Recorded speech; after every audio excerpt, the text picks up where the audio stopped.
Em Kentucky existe um lugar considerado o mais assustador de todos os tempos, o Sanatório de Waverly Hills, que a princípio foi criado para tratar e curar doenças, mas que depois acabou se tornando um lugar de mortes e até testes e experiências horríveis em seus pacientes. Por conta disso, é dito que muitos daqueles que sofreram lá no lugar, morreram, permaneceram lá com as suas almas vagando e assombrando o antigo hospital. Então, nesse vídeo a gente vai conhecer o lugar mais assombrado do mundo, o Sanatório de Waverly Hills. Eu sou Marcelo Milos, fica comigo que depois da vinheta eu te conto.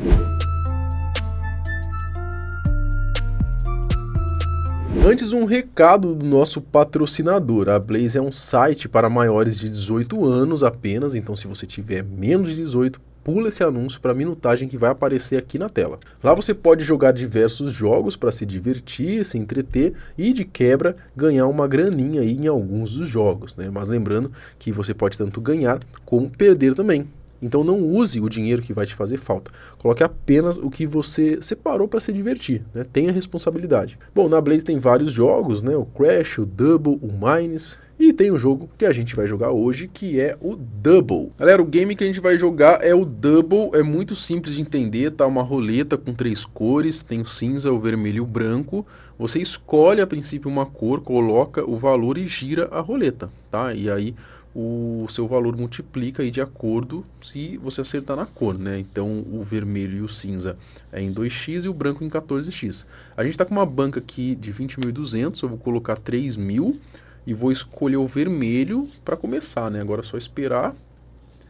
Aí tá indo, tá girando, vamos ver. Ó, deu bom de primeira, tá? Às vezes não dá bom assim logo de cara, mas aqui deu certo, tá? Nossa banca subiu então para 23.200. Para jogar, basta você se cadastrar e fazer os depósitos. Eu indico o método Pix, que é mais rápido, assim como as retiradas também são mais rápidas. Lembrando que o depósito mínimo pode ser de R$1 para você já começar a experimentar os jogos da plataforma. Uma novidade também é que a Blaze agora tem um suporte 24 horas para você tirar as suas dúvidas. Basta você descer até a aba que está escrito Suporte ao Vivo. Abrindo a caixa de diálogo, você vai ver que lá tem algumas sugestões de dúvidas, mas você também pode digitar a sua, caso você tenha uma. E se você é novo na Blaze, usa o nosso código aqui do canal chamado Não Adivinho, para você poder ganhar um bônus de boas-vindas de até R$1.000 e mais 40 rodadas grátis nos jogos originais do site. O mundo está repleto de lugares misteriosos que atiçam a nossa curiosidade, A cidade de Louisville é a mais populosa do estado de Kentucky. Ela tem um local lá, um tanto quanto diferente, que chama muito a atenção das pessoas por conta das macabras histórias que são contadas sobre lá. Considerado um dos lugares mais assustadores do mundo, onde aparentemente morreram milhares de pessoas, o Sanatório de Waverly Hills. Um local que é um dos locais mais assombrados do mundo, considerados, é o Waverly Hills, que é o sítio, é pano de fundo da história de mim. Morreram mais de 60 mil pessoas lá. O sanatório. No ano de 1900, uma onda de tuberculose pegou os moradores de Louisville. A doença, na época, era conhecida por peste branca e seu efeito nas pessoas era devastador. Com a contaminação sendo bem fácil, de ser transmitido, tendo gente morrendo pela doença a rodo, a galera acreditava que ela acontecia por conta dos pântanos do rio Ohio, que agiam como se fosse uma espécie de criadouro, para a bactéria que causava então a tuberculose. As cidades da região estavam todas em busca de uma solução para o problema. E na cidade de Louisville foi então criado um hospital afastado, para poder cuidar da galera doente. Lá eles ficariam isolados da sociedade para poder se cuidar, uma espécie de quarentena ali, O sanatório ele foi inaugurado em 1911, ficava em Waverly Hills, no alto das colinas, com bosques ao redor, tudo pensando no bem-estar mesmo dos pacientes. A princípio, o sanatório ele tinha 2 andares e uma capacidade para no máximo 50 pessoas, o que não é um número muito alto, convenhamos. E até mesmo por conta dos casos de tuberculose crescendo, e com a necessidade de receber cada vez mais pessoas, em 1912 o hospital foi ampliado, aumentando a sua capacidade para quase 100 pacientes. E aí, em 1914, fizeram um pavilhão infantil a ala contava ali com mais em torno de 50 camas a mais, né? Então já estava um pouquinho maior, né, do que quando começou, ali cerca de 150 pessoas ali pelo menos dava para ficar no hospital. Os testes. Bom, com a mobilização intensa, né, para dar um fim na doença, né, ou então pelo menos criar novas maneiras de tentar conter os sintomas, né, porque era um negócio que estava pegando todo mundo de jeito, né. Os médicos começaram então a tentar experiências, né, a submeter alguns pacientes a testes um tanto quanto duvidosos. O problema é que esses testes não eram lá os mais seguros, né? Na real, eram todos cobaias mesmo, né? Além de causarem um desconforto nos pacientes, né? Tanto quanto ou até mais do que a própria doença. Alguns dos testes incluíam procedimentos tipo lobectomia e a pneumectomia, que era onde os médicos eles removiam por meio de uma cirurgia as partes infectadas do pulmão e às vezes até mesmo o pulmão inteiro dos pacientes. Olha que beleza, não? Eu digo vai morrer, vai morrer, vai morrer. Tinha também a toracoplastia, onde era retirado as costelas da parte torácica para poder colapsar um pulmão. Então assim, cara, e aí, funciona, não funciona? Óbvio que não funcionava, era tudo teste mesmo. Vamos fazer isso aqui para ver se vai dar certo, né? Existia também, pra vocês terem ideia, uma espécie de tratamento solar,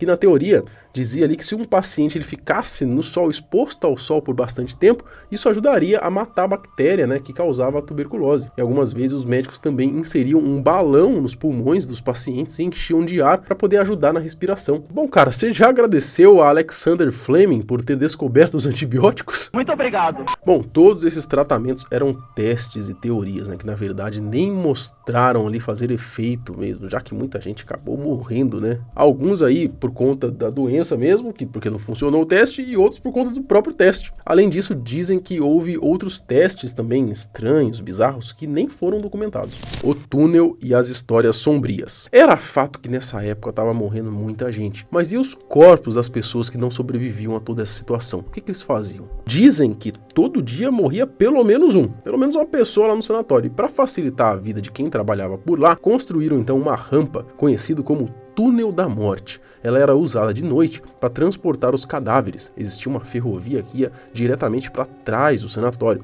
Lá a rampa terminava, então os corpos eram carregados, né, em um trem e levados embora. Por causa dos acontecimentos do sanatório, existem vários relatos dizendo que só os corpos dos mortos saíram de lá e que as almas todas ficaram. Uma das almas vagando por lá seria então a de um garotinho que teria falecido após cair do telhado, em que as crianças costumavam brincar. Inclusive, a dúvida de se o garotinho Timmy caiu ou foi empurrado acabou ficando no ar, né, na época. Chegaram a investigar, mas não descobriram nada. Existe também o caso de uma enfermeira que teria tirado a sua própria vida se enforcando com um fio de lâmpada no quarto 502. Para ajudar, ela ainda estaria grávida, seria mãe solteira e pegou a doença enquanto trabalhava no sanatório. Mas a história não acaba por aí, né? Teorias de que ela teria engravidado de um médico casado ainda existem. E aí é dito que ela teria feito então um aborto, né, mais tarde. E aí encontraram até o neném ali num sistema de poço do sanatório. A história faz com que ela seja também um dos supostos espíritos residentes do hospital e mais famoso, né, que assombram o lugar. O desfecho. Depois que o remédio para a doença surgiu, né, e os casos começaram a diminuir, o sanatório de Waverly Hills acabou fechando as portas em 1961. Depois disso, o lugar realmente se transformou em um sanatório. Mais especificamente, né, ele cuidava de velhinhos ali com problemas mentais. Em 1962 foi reaberto como Woodhaven Geriatric Hospital e também foram feitos aí vários experimentos maldosos com os pacientes, né, o que dizem também que ajudou nesse número alto de mortes. O sanatório recebeu várias reclamações sobre maus tratos aos pacientes e acabou fechando as portas em 1981. E o prédio? Como a construção continua sendo um dos lugares mais estranhos do mundo, né, você já sabe que ele ainda tá lá, né? Um cara comprou o prédio, né? Pensou em construir um presídio, mas os vizinhos não gostaram da ideia, protestaram, né? Então não rolou. E o mesmo cara veio depois com a ideia de fazer um prédio ali meio residencial, né, com locação de apartamentos, também não rolou. E aí em 1966, um religioso que tinha até uma fundação chamada de Fundação Cristo Redentor comprou o lugar e iria fazer um centro de adoração. Ele até projetou a construção da maior estátua de Jesus em todo o mundo, né? E aí ele ia usar o lugar para ser um centro de artes. Só que também nada aconteceu, ficou apenas no papel mesmo, o projeto foi cancelado em dezembro de 97. Então o edifício seguiu sendo o Sanatório Assombrado, né, com as suas histórias bizarras, e se transformou meio que num ponto turístico mesmo, que a galera mais curiosa, principalmente corajosa, né, vai pra lá pra poder explorar. Inclusive existe um vídeo do Discovery Brasil onde eles foram lá e passaram 72 horas no sanatório, né? E aí, você teria coragem disso? Tinha uma sombra e ela se moveu. Queria que a gente viesse aqui pro térreo, no necrotério. Tava tentando nos dizer onde estão essas figuras sombrias. Belo dia, senhores. Eu me caguei. Eu quero saber de você, né? Você é maluco o suficiente pra ir num lugar assim? Acredita em assombração ou não? Ia suave lá, não acredito nisso aí, não existe, vou de boa. Comenta aqui embaixo, quero saber a sua opinião. Lembrando que a gente tem vídeo todos os dias no canal, então se inscreva, deixa o seu like para ajudar a gente aqui no engajamento. Se quiser dar alguma ideia de vídeo também, pode escrever aqui nos comentários ou lá no meu Instagram, pode me mandar lá por direct. Até o próximo, tchau!